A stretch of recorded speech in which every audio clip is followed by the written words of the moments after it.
frase tão afiadas se esqueceu de pôr.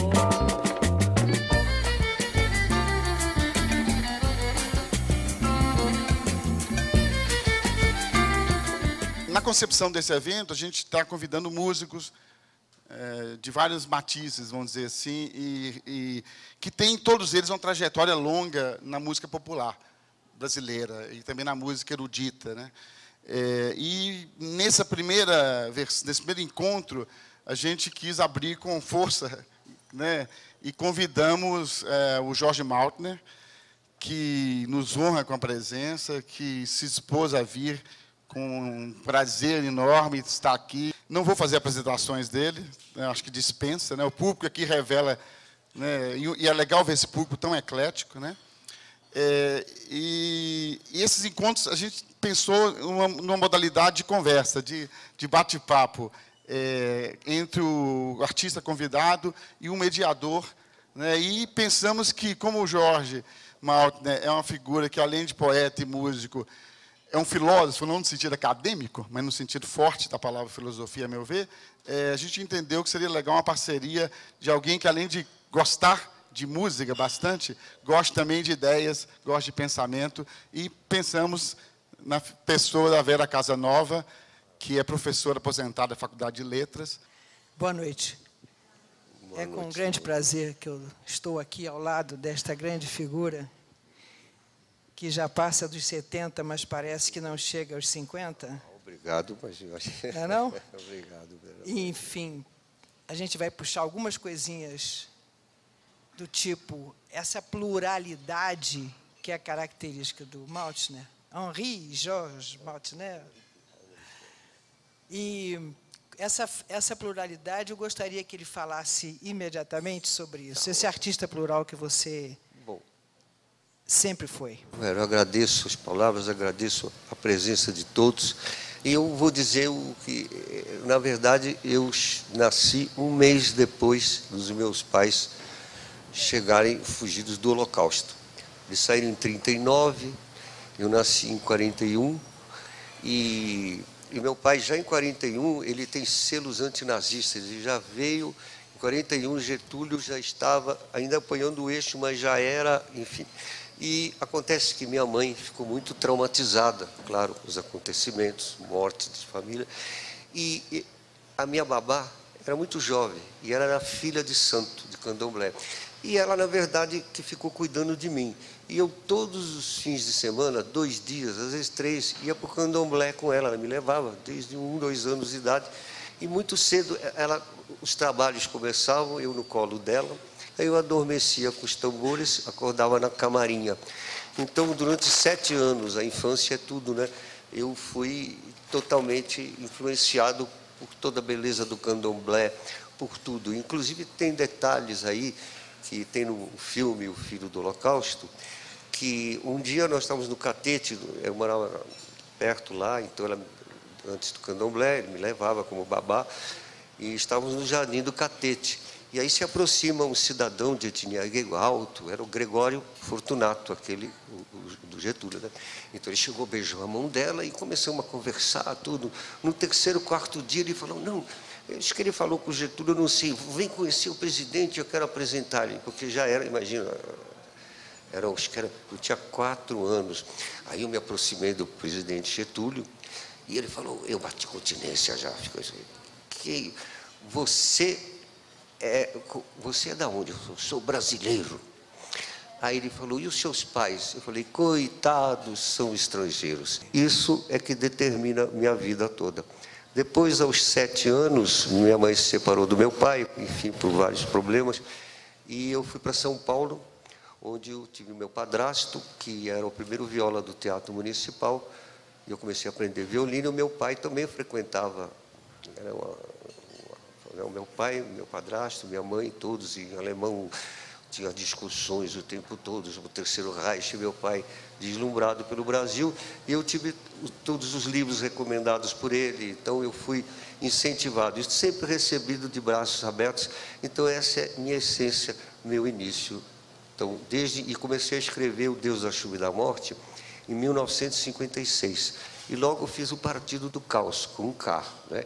Então, o Partido do Caos, ele já é, enfim, já é o que resplandece hoje no século XXI, que, na verdade, era a amálgama, como José Bonifácio nos descreve em 1823, diferente dos outros povos e culturas, nós somos a amálgama. Mas tudo isso veio com a poesia direta do candomblé, e depois, em São Paulo, o meu pai me incentivando para ler todos os livros, inclusive a glória do muçulmanismo, né, o Califado de Bagdá e tudo, e eu fui... Ao mesmo tempo que eu comecei a escrever em 56, O Deus da Chuva e da Morte, terminei em 58. E logo fiz o Partido do Caos com K.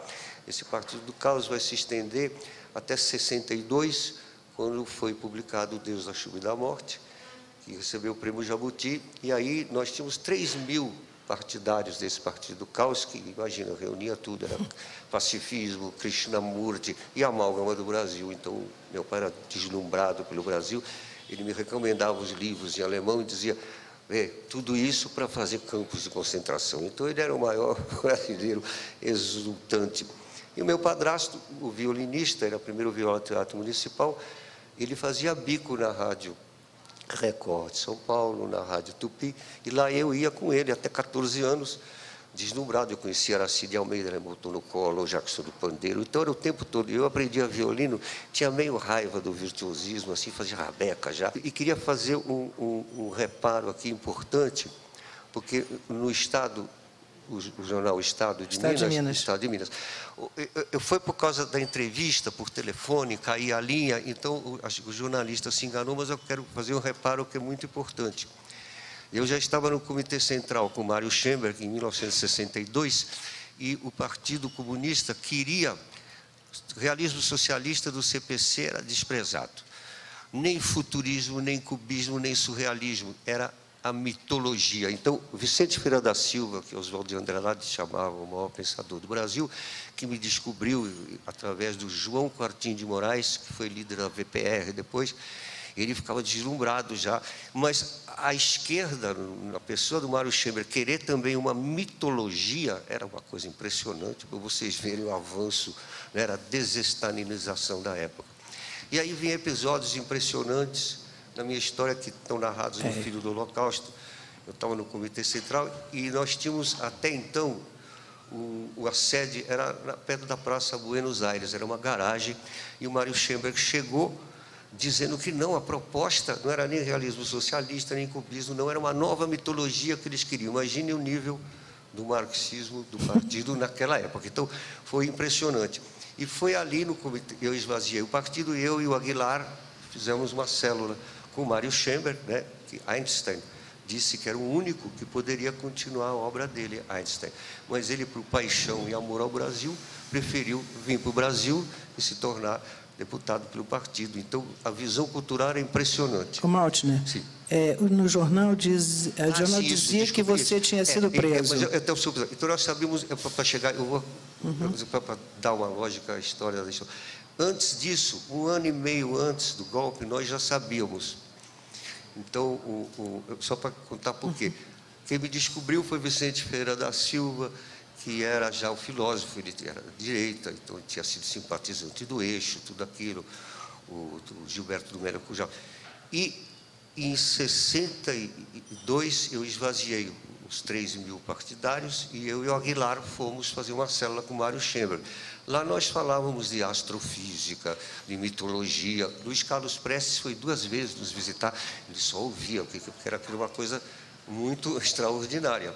E todo o programa é baseado, o Schemberg chegou com o livro de taoísmo, e dizendo que a Revolução Cultural era mitológica e junto com a visão da amálgama de José Bonifácio, que nos define em 1823, como diferentes outros povos e culturas, nós somos a amálgama, esta amálgama tão difícil de ser feita.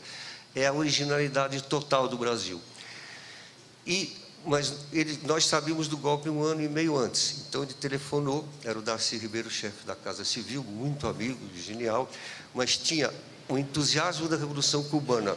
Lembrem bem, Jânio Quadros foi eleito pela UDN e o primeiro ato dele foi condecorar o comandante Che Guevara da Estrela Capa do da Cruzeiro. manchete da época. Exatamente, manchete. E 1 ano e meio sabíamos, nós do Comitê Central, e o Mário Schemberg ligou, o Darcy Ribeiro, e era um entusiasmo, tinha o evento do Cabo Anselmo, que inclusive no livro sobre o Marighella eu estou ali, que ele fala do batalhão, do caos, do K de Jorge, eu estou lá. Mas nós não sabíamos que o próprio Marighella escreveu o discurso Cabo Anselmo, ele acreditava, então foi uma cilada incrível, porque o Mário Schemberg telefonou e falou o seguinte: olha, são ordens de Moscou. Aí eu estremeci, porque isso já era uma coisa impressionante. Vocês têm que prender os sargentos e cabos revoltosos imediatamente e, mais importante do que tudo, pedir perdão de joelhos para os oficiais. Pedir. Aí não, aquele impasse levou. Foram 5%. 2 semanas depois, vou chegar lá, o general do 2º Exército de São Paulo chegou na casa do Mário Schemberg. O que vocês fizeram? Foram 5%, 95% das Forças Armadas já estavam com Juscelino, com tratores, já o programa da Reforma Agrária. A única coisa é quebrar a hierarquia. O que vocês... Não fomos nós, o Mário Schemberg disse. Até o Franco Montoro, estava todo mundo, o DN estava apoiando o Che Guevara, e não dava para... Não adiantava. Tinha um avião para Moscou, ninguém foi só o psiquiatra, nome, o Bursa, ele foi para Moscou, nós ficamos lá, e veio o golpe. Aí, de repente, eu tinha uma coluna no diário, no Última Hora, coluna diária, bilhetes do caos com K, que dizia tudo, essas coisas. Aí veio um jipe, um capitão, e minha mãe disse: vamos prender meu filho. Falou: não, nós vamos salvá-lo porque ele está, em primeiro lugar, na lista do grupo de caça aos comunistas, que são organizações civis das quais não temos controle. Lembre-se, é Castelo Branco ainda. Então, eu passei, isso que eu estou reparando, no estado de Minas saiu que eu fui preso em Barretos. Não.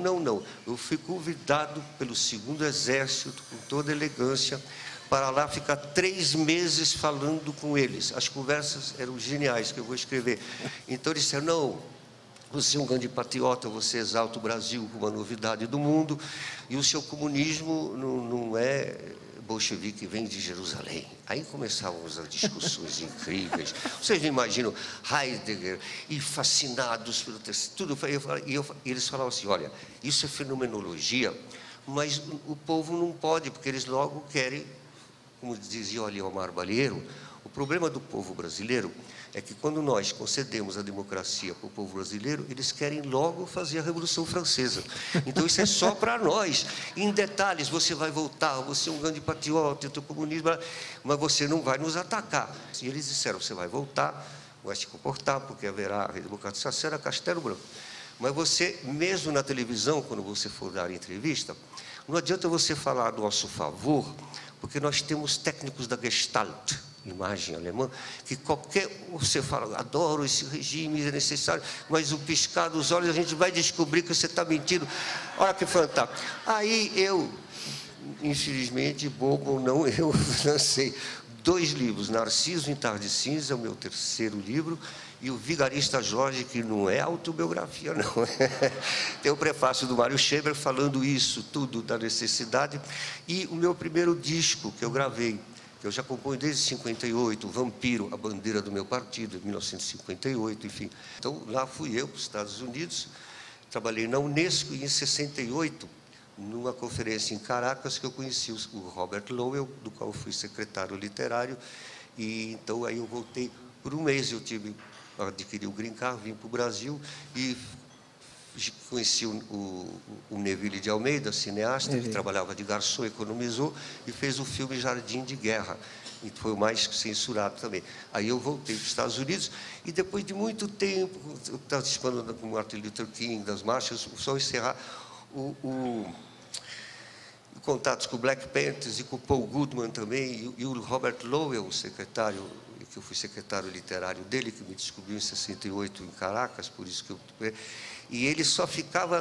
Ele foi secretário literário do Ezra Pound, depois do Eliot. O Ezra Pound foi secretário literário do Eliot, e eu fui secretário literário dele. Foram 2 figuras que eu convivi. Ele e o Paul Goodman. O Robert Lowell só lia o Euclides da Cunha, Os Sertões, para saber dos mistérios do Brasil. Olha, poeta laureado. Tanto que, e também Guimarães Rosa. Então, eu queria saber os mistérios em português, e eu falava. E no Village eu encontrei o grande filósofo, pensador Paul Goodman, que foi fundador do anarquismo, pacifista, ecologia e tudo. E a primeira coisa que ele me disse quando eu cheguei no Village, falei, o que você está fazendo aqui? Você não sabe que o Brasil inteiro, há muito tempo, é o verdadeiro Village? Eu falei, não estou aqui porque eu quero. Enfim, só para dizer que eu não fui preso, eu fui elegantemente até, eu pude escolher. E de um longo tempo depois, quando Caetano e Gil, que eu não os conhecia pessoalmente, eu só falar muito agora, depois eu falo rápido. Eu vou cancelar já. Mas já está para dar ideia depois. Nós nos reunimos com a Violeta Reis em Paris, com eles em Londres, e a Violeta Reis ela recebia de todos os partidos os torturados, os que eram trocados pelos sequestros. E nós estávamos em La Scala, na Espanha, em final de 71. E interessante que eram os últimos dias do Franco, do ditador. Eu, inclusive, vi ele no aeroporto, lá nós chegamos, e Gil, com a sua esposa, a Sandra, o Caetano com o Dedé Veloso, e eu com a Ruth, e todos. E a Violeta Reis arrumou, através do Partido Comunista de Barcelona, um lugar de aluguel lá no litoral, La Scala, na Espanha, em Barcelona. Aí, de repente, a Violeta Reis estava conosco e disse, olha, falamos 2h30 afastados, ela disse, os meninos é Caetano e Gil, era o velho comissário do povo para ele. Ela disse assim, olha, veio uma ordem, vocês sempre perguntam se podem voltar. Agora veio uma ordem do Exército que vocês têm que voltar, porque o povo brasileiro caiu em profunda melancolia, não acredita que haverá redemocratização.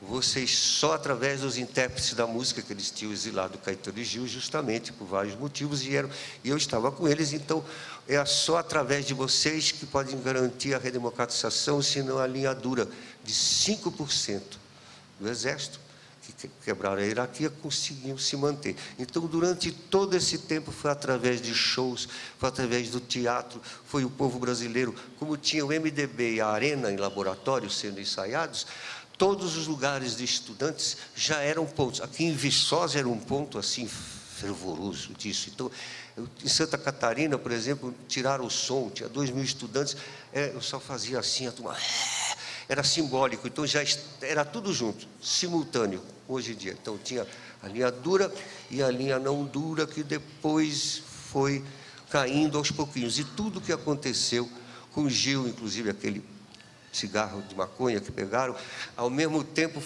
os músicos tinham coisas piores lá, mas ninguém mexeu. Mas foi alardeado o processo da televisão e tudo. Era sempre a linha dura contra a maioria do Exército, que era castelista, enfim. Só para terminar, que é uma longa história de muitos eventos, vocês não imaginam as coisas que passaram. E o final foi medido depois, na democratização, pelo grande poeta Jorge de Cunha Lima, que nessa época ele foi diretor da TV Cultura e era secretário de Cultura do governador Franco Montoro. Aí ele me disse, eu vou contar uma coisa para você. Tem as monjas ursulinas, toda Paulista é um quarteirão inteiro, uma floresta, e lá tem um convento escondido. O voto delas é o seguinte, elas se retiram da vida e ficam o tempo todo isoladas naquele lugar. Elas só podem receber a visita do pai delas uma vez na vida. O Papa poderia entrar e sair, mas claro que não. Mas ali a polícia não entrava.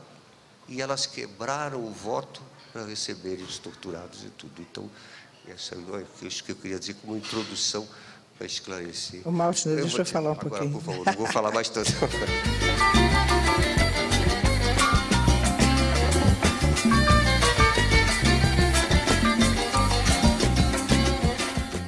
Maltner, você viveu isso tudo, viveu essa ditadura, duas ditaduras, né? Sim. A de Getúlio e a dos militares. Um militar e outro militar.